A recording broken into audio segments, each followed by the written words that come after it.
नमस्कार दोस्तों। आज के कांड के इस अंक में हम हाजिर हैं एक नई कहानी के साथ। हमने आपसे पिछले एपिसोड में कहा था कि हम अगले उसमें एपिसोड में फिर एक नई कहानी के साथ हाजिर होंगे, तो वही एक नई कहानी है। दोस्तों, ये कहानी रिलेटेड है उत्तर प्रदेश से, उत्तर प्रदेश की राजनीति से, उत्तर प्रदेश के साहित्य से। और इस कहानी के दो मुख्य रूप से किरदार हैं। पहला किरदार है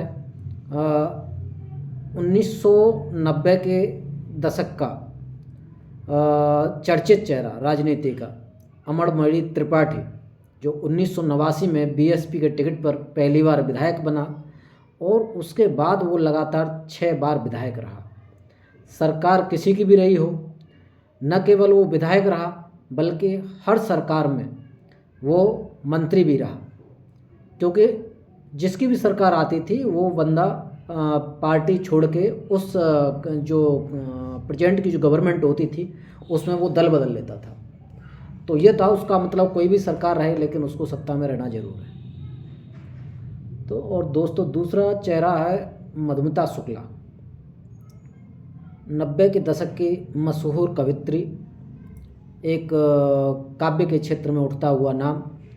उम्र बहुत कम थी लेकिन छोटे से समय में उन्होंने जो मुकाम हासिल किया और उस टाइम के जो ऑर्गेनाइजर होते थे कवि सम्मेलनों के, उसमें उनकी बहुत ज़्यादा डिमांड रहती थी। तो दोस्तों, ये कहानी शुरू होती है दरअसल साल 2000 में। साल 2000 में दिल्ली में एक कवि सम्मेलन था और उसमें इनको मधुमिता शुक्ला को बुलाया गया था। बेसिकली ये मूल रूप से लखीमपुर खीरी की रहने वाली थी, लेकिन उसके बाद में वो लखनऊ, उनके पिताजी शिफ्ट हो गए थे तो ये लखनऊ रहने लग गई थी। तो उसके बाद दोस्तों होता क्या है कि ये मधुमिता शुक्ला वहाँ पे पहुँचती हैं कवि सम्मेलन में। उम्र कम थी लेकिन जिस मजे हुए काव्य कलाकार की तरह इन्होंने अपनी कविताएं प्रस्तुत की तो सभी लोग उसके दीवाने हो गए, बहुत तारीफ़ करने लगे, बहुत तालियां बजी। दरअसल उसी कवि सम्मेलन में मौजूद थी उत्तर प्रदेश के विधायक अमरमणि त्रिपाठी की माँ सावित्री मणि। अपनी 2 बेटियों के साथ वहाँ पे कवि सम्मेलन में शामिल होने के लिए गई थी। दरअसल वो दिल्ली में थी तो उसी बहाने उनको मौका मिला वहाँ पे कवि सम्मेलन में शामिल होने का। जब कवि सम्मेलन में वो शामिल हुई, जब उन्होंने मधुमिता शुक्ला का वो कविता पढ़ी, दरअसल सावित्री मणि जो थी वो कविता की बड़ी शौकीन थी, काव्य की बड़ी शौकीन थी। तो इसलिए, और उनको मालूम भी पड़ा कि ये मधुमिता तो अपने लखनऊ की रहने वाली हैं, तो उन्होंने उनसे मिलना उचित समझा, उनकी प्रशंसा करना उचित समझा। तो उन्होंने मधुमिता को बुलाया और उनसे कहा कि बेटा, हम भी लखनऊ के रहने वाले हैं और मेरा बेटा विधायक है अमरमणि त्रिपाठी। लेकिन अमरमणि त्रिपाठी क्या है, उस समय का चर्चित नाम था और मधुमिता शुक्ला भी बखूबी उनके बारे में जानती थी कि वो राजनीति के एक चर्चित चेहरा है।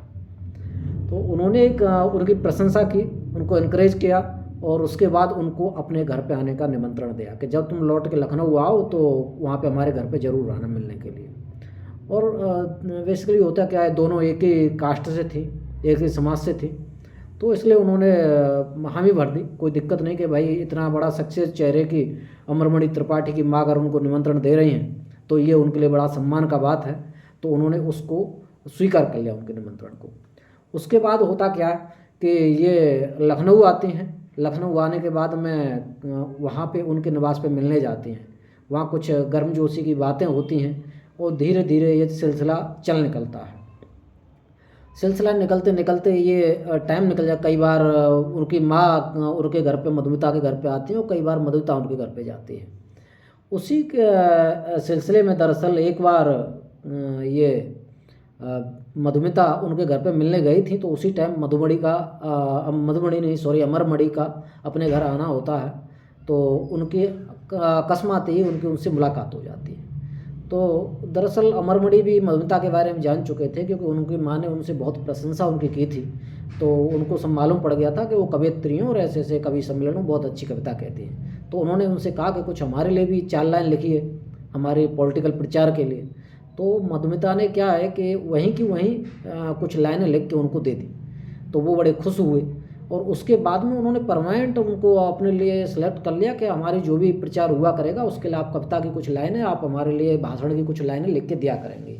तो मधुमिता शुक्ला भी धीरे धीरे उनके लिए काम करने लगी। उसी सिलसिले में उन लोगों की बातचीत स्टार्ट हो गई। बातचीत स्टार्ट होते होते कब वो बातचीत प्यार में बदल गई, कब वो लोग नज़दीक आ गए, उन लोगों को ही नहीं पता चला। उसके बाद वो बीच बीच में उन लोगों की मुलाकातें होती रहीं और उसके बाद ये जो मधुमिता शुक्ला है ये 2003 में दरअसल लखनऊ की निषादगंज इलाके के पेपर मिल कॉलोनी में एक मकान में शिफ्ट हो जाती हैं और ये वहाँ पे अपने एक इनका नौकर था देसराज, तो उनके साथ रहने लगती हैं देसराज के साथ में। तो एक दिन क्या हुआ कि दो लोग उनके घर पे आते हैं। जब घर पे आते हैं तो वो बताते हैं कि ऐसे ऐसे बात है और उन्होंने भेजा है। तो वो बोले ठीक है बैठिए, मतलब वो विधायक का नाम लेते हैं अमरमणि त्रिपाठी का। तो बोले ठीक है आप बैठिए और वो अपने नौकर देसराज को बोल देती हैं कि देसराज को बुलाती हैं। वो दरअसल अंदर था, उनको नहीं पता था कि कौन आया कौन नहीं आया, तो उसको बुलाती हैं कि भाई आप इनके लिए चाय का व्यवस्था कीजिए। तो वो चाय बनाने के लिए चला जाता है। जब वो चाय बना रहा होता है तो वहाँ पे गोलियों की आवाज़ सुनाई उसको देती है। जब वो भाग के बाहर आता है किचन से तो देखता है कि मधुमिता शुक्ला खून से लथपथ ज़मीन पर पड़ी है और वो जो दोनों लोग जो आए थे वो बाइक चालू करके भाग जाते हैं। देसराज एकदम घबरा जाता है, घर से बाहर निकलता है, लोगों को आवाज़ देता है सहायता के लिए, लेकिन कोई भी आदमी पड़ोस का उनको पकड़ नहीं पाता, वो लोग जब तक भाग जाते हैं। अब ये खबर, क्योंकि वो एक फेमस नाम था मधुमिता शुक्ला का उस टाइम काव्य की दुनिया में, तो बहुत जल्दी से ये खबर आग की तरफ फैल जाती है। पुलिस आती है, पुलिस को बुलाया जाता है और उनकी जो बहन थी निधि शुक्ला उसको सूचना दी जाती है।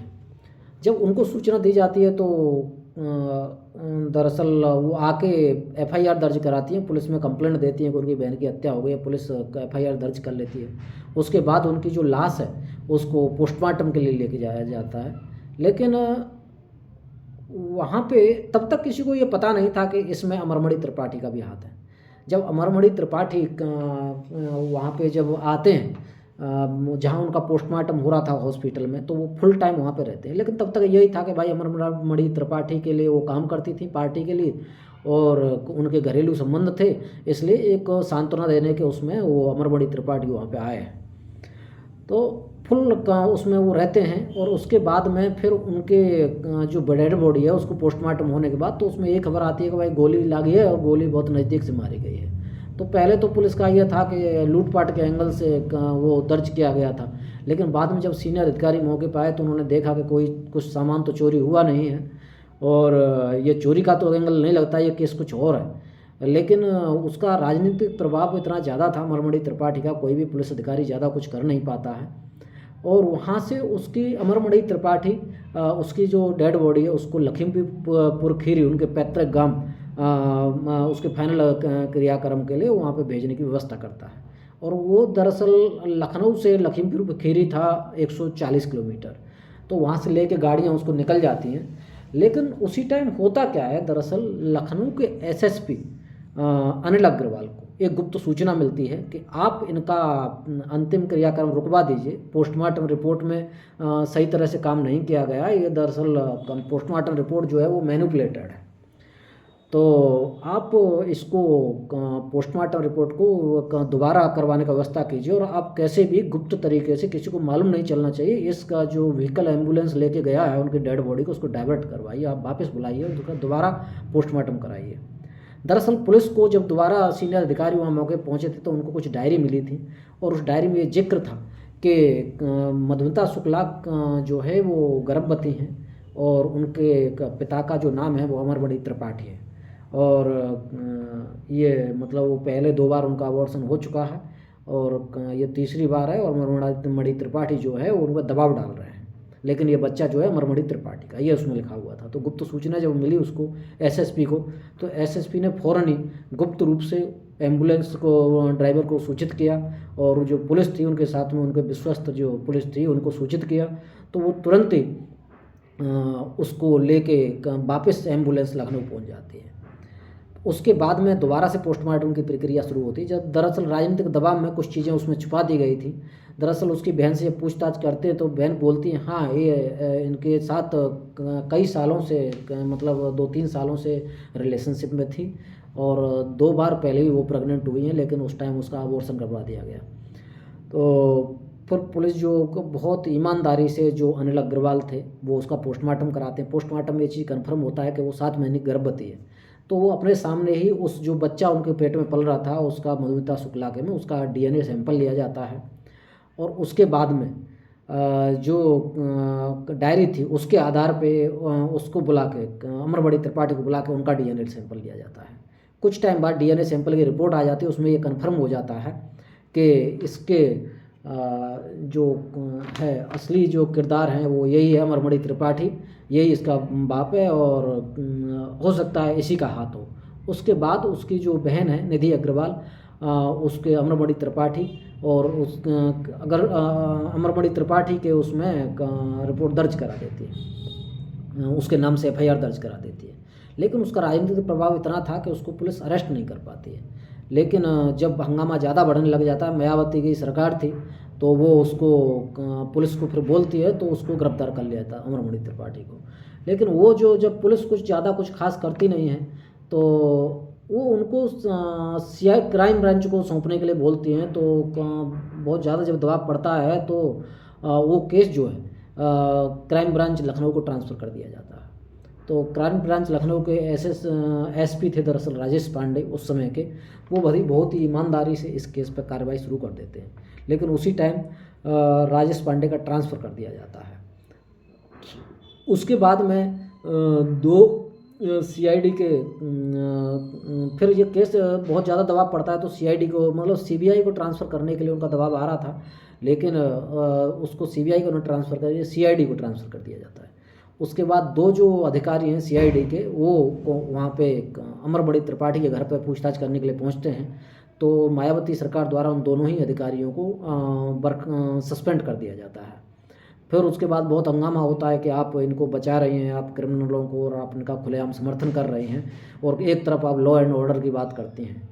जब फिर उसके बाद में उनकी जो बहन है निधि पांडे वो प्रधानमंत्री कार्यालय को पत्र लिखती हैं। उसके बाद में पर्सनली भी केंद्र में अटल बिहारी वाजपेयी की सरकार थी तो वहाँ पे उनको मुलाकात करती हैं, उनको सारी चीज़ों के बारे में बताती हैं। जब केंद्र से दबाव आता है तो ये केस 17 मई 2003 को सीबीआई को ट्रांसफ़र कर दिया जाता है।